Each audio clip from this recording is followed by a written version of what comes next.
تقریباً 3000 سال قبل مصر پر ایک ظالم و جابر بادشاہ فرعون کی حکومت تھی، جو نہ صرف ایک جابر اور سرکش بادشاہ تھا بلکہ اس نے خدائی کا دعویٰ بھی کر رکھا تھا اور خدائے حقیقی کو للکارنے کی جرت کی تھی۔ فرعون نہایت ہی بد کردار اور ظالم ترین شخص تھا۔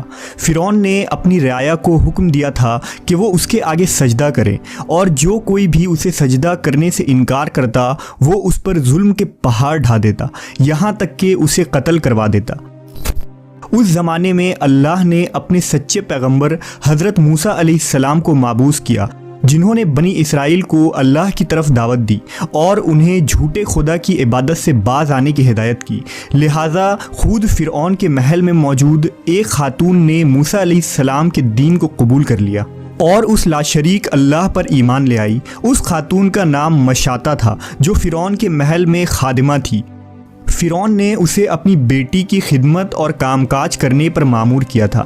ایک دن کا واقعہ ہے کہ وہ خادمہ فرعون کی بیٹی کے بالوں میں کنگھی کر رہی تھی۔ کنگھی کرتے ہوئے اس کے ہاتھوں سے اتفاقاً کنگھی گر پڑی۔ وہ اٹھانے لگی تو اس کی زبان سے بے ساختہ بسم اللہ نکل گیا۔ اس پر شہزادی نے کہا کہ تو نے آج عجیب کلمہ بولا، رب تو میرے باپ فرعون ہی ہیں، تو پھر تم نے یہ کس کا نام لیا ہے؟ اس نے جواب دیا، فرعون رب نہیں بلکہ رب وہ اللہ ہے جو مجھے اور تجھے اور خود فرعون کو روزی دیتا ہے۔ شہزادی نے کہا، اچھا تو کیا تو میرے باپ کے سوا کسی اور کو اپنا رب مانتی ہے؟ اس نے جواب دیا، ہاں، میرا، تیرا اور تیرے باپ سب کا رب اللہ ہی ہے۔ شہزادی نے اس بات کی اطلاع اپنے باپ کو دے دی۔ وہ نہایت ہی غضبناک ہوا اور اس نے اس باندی کو اپنے دربار میں بلایا۔ جب وہ حاضر ہوئی تو فرعون نے پوچھا، کیا تو نے میرے سوا کسی اور کو اپنا رب مان لیا ہے؟ خادمہ نے صاف کہہ دیا کہ میں تمہیں خدا نہیں مان سکتی، میرا اور تیرا رب اللہ ہی ہے جو بلندیوں اور بزرگی والا ہے۔ جواب سن کر فرعون حیرت زدہ رہ گیا۔ اسے اتنی استقامت اور جرت بھرے جواب کی امید نہ تھی۔ فرعون نے سوچا کہ اس عورت کو ایسی عبرتناک سزا دینی چاہیے کہ اس طرح کی جرت دوبارہ کسی شخص کو نہ ہو۔ اسے پتا تھا کہ یہ عورت اپنے بچوں سے بے انتہا محبت رکھتی ہے، لہٰذا فرعون نے خادمہ کے بچوں کو اس دربار میں لانے کا حکم دیا۔ پھر فرعون نے سپاہیوں کو حکم دیا کہ ایک بڑی دیگ میں تیل کھولایا جائے۔ جب یہ دیگ خوب تپ گئی تو فرعون نے حکم دیا کہ اس عورت کے تمام بچوں کو ایک ایک کر کے اس کھولتی ہوئی تیل میں ڈال دیا جائے۔ فرعون کا حکم سنتے ہی اس عورت کے آنکھوں کے سامنے اندھیرا چھا گیا۔ خادمہ نے نہایت ہی صبر اور ہمت سے کام لیا۔ سپاہیوں نے اس خادمہ کے ایک بچے کو پکڑا اور اسے گھسیٹتے ہوئے لے جانے لگے۔ وہ بچہ کبھی پکارتے ہوئے اپنی ماں سے مدد طلب کرتا، کبھی سپاہیوں سے رحم کی بھیک مانگتا، کبھی فرعون کی طرف امید بھری نگاہوں سے دیکھتا۔ سپاہی اسے دھکیلتے اور گھسیٹتے ہوئے دیگ کے قریب لے گئے۔ خادمہ اپنے بچے کی طرف محبت بھری نظروں سے دیکھ رہی تھی اور اسے الوداع کہہ رہی تھی۔ چند لمحات میں اس کے جگر گوشے بچے کو کھولتے ہوئے تیل میں انڈیل دیا گیا اور کچھ ہی لمحے میں اس معصوم کی ہڈیاں تیل کے اوپر تیرنے لگی۔ فرعون نے خادمہ کی طرف دیکھا اور کہا، اب اس نادیدہ خدا کو چھوڑ دو اور مجھے رب مان لو۔ خاتون نے دلیرانہ نظروں سے فرعون کی طرف دیکھا اور اسے خدا تسلیم کرنے سے انکار کر دیا۔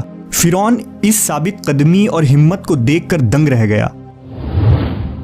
تھوڑی دیر میں اس کے دوسرے بچوں کو بھی تیل میں ڈال کر ہلاک کر دیا گیا۔ اب سپاہی اس خاتون کے سب سے چھوٹے بچے کی طرف بڑھے جو شیرخوار اور معصوم تھا۔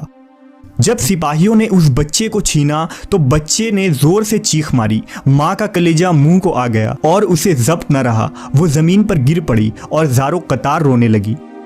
وہ عظمت والا لاشریک خدا اس عورت پر گزرنے والی قیامت سے خوب واقف تھا، لہٰذا اللہ کی طرف سے ایک معجزہ ظاہر ہوا۔ وہ شیرخوار بچہ جو ابھی بول بھی نہ سکتا تھا، اس کی زبان میں بولنے کی قوت آ گئی۔ بھری دربار میں بچہ بول اٹھا، اے میری ماں، تو حق پر ہے، بے شک دنیا کی سزا آخرت کے عذاب کے مقابلے میں بہت ہلکی ہے۔ فرعون کے دربار میں موجود لوگ اس بچے کی آواز سن کر حیرت زدہ رہ گئے، لیکن ان کے دلوں پر لگے کفر کے تالے پھر بھی نہ کھلے۔ کچھ ہی دیر میں اس بچے کو بھی دیگ میں ڈال دیا گیا اور یہ بے خطا معصوم موت کے آغوش میں چلا گیا۔ اپنے تمام بچوں کو اپنی آنکھوں کے سامنے فرعون کے ظلم کے بھینٹ چڑھتے ہوئے دیکھنے کے بعد اس خادمہ کا دل پھٹ پڑا تھا۔ اگر وہ چاہتی تو اپنے معصوم بچوں کو اس دردناک موت سے بچا سکتی تھی۔ اسے صرف ایک کلمہ کفر پڑھنا تھا، مگر یہ فقط جان بچانے کا ایک بہانہ ہوتا۔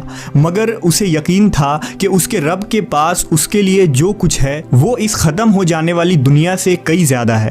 اب سپاہیوں نے اس خادمہ کو پکڑا اور دھکیل کر اس دیگ کے پاس لے گئے۔ خادمہ کے ذہن میں ایک بات آئی۔ اس نے فرعون کی طرف دیکھ کر کہا، رکو، میری ایک درخواست ہے۔ یہ سن کر فرعون کو کچھ امید پیدا ہو گئی۔ فرعون نے کہا، ہاں بتاؤ، کیا خواہش ہے؟ عورت نے کہا، تم میری اور میرے بچوں کی ہڈیاں ایک ساتھ جمع کر کے ایک جگہ دفن کر دینا۔ پھر اس نے اپنی آنکھیں بند کر لی اور اسے بھی دیگ میں پھینک دیا گیا۔ اس واقعے کے 2000 سال کے بعد آخری نبی حضرت محمد صلی اللہ علیہ وسلم اس دنیا میں تشریف لائے۔